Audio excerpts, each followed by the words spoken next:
Olá, pessoal, bem-vindos ao quadro. Nessa aula, nós vamos falar um pouco sobre os movimentos relacionados ao ato de respirar, os movimentos aí que permitem que o ar entre e que o ar seja expelido do interior dos nossos pulmões. Esses movimentos, eles são provocados pela movimentação de dois músculos, ou melhor, de dois tipos de músculos principais. Um músculo maior, chamado de diafragma, que está aqui localizado logo abaixo dos nossos pulmões e que divide aí a nossa cavidade torácica da cavidade abdominal. Ele separa, ele está entre essas duas cavidades. E também os músculos intercostais, entre as nossas costelas. Então, é um movimento conjunto desses dois tipos de músculos, do diafragma e dos músculos intercostais, que possibilitam aí a movimentação da nossa caixa torácica, aumentando ou diminuindo o espaço para os nossos pulmões. É esse movimento que vai promover a entrada e a saída do ar. Então, como que funciona?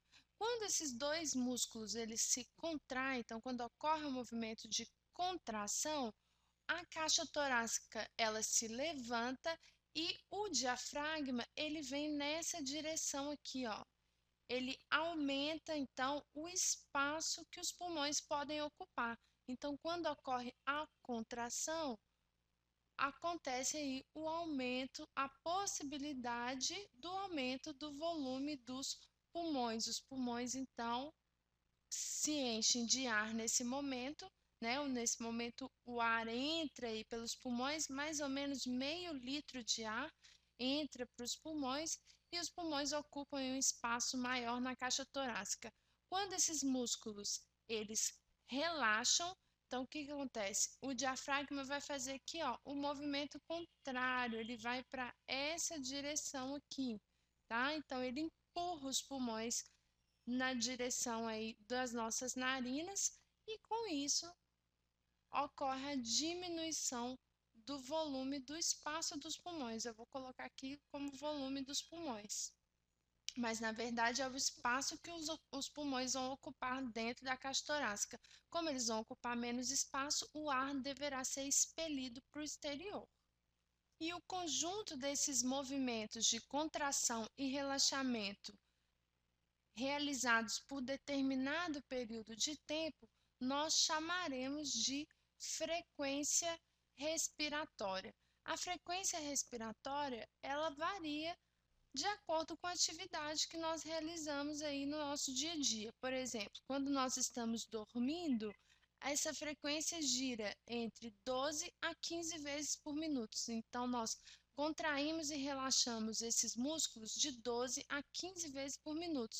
Mas, por exemplo, num jogo de futebol ou quando nós estamos andando de bicicleta, como os nossos músculos precisam de mais oxigênio, a frequência respiratória aumenta para quê? Para suprir essa quantidade de oxigênio que os nossos músculos precisam, para aumentar a quantidade de oxigênio absorvida, sendo que diariamente mais de 10.000 litros de ar entram e saem dos nossos pulmões, ok? E o interessante é que nós temos um certo controle sobre a respiração, como por exemplo, nós conseguimos parar de respirar por alguns momentos, ou então acelerar a nossa frequência respiratória. Mas o controle desses movimentos, tanto do diafragma quanto dos músculos intercostais, depende principalmente de uma região aqui no nosso encéfalo chamada de bulbo. O bulbo percebe a acidez do nosso sangue.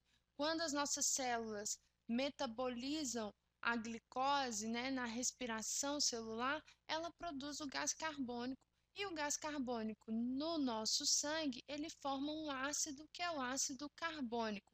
Então, quando nós deixamos de respirar, o que acontece é que o acúmulo do gás carbônico no nosso sangue faz diminuir o pH, aumenta a acidez do nosso sangue. Daí o bulbo envia informações para esses dois músculos que vão executar aí o movimento de respiração para quê? Para expulsar esse excesso de gás carbônico do nosso organismo.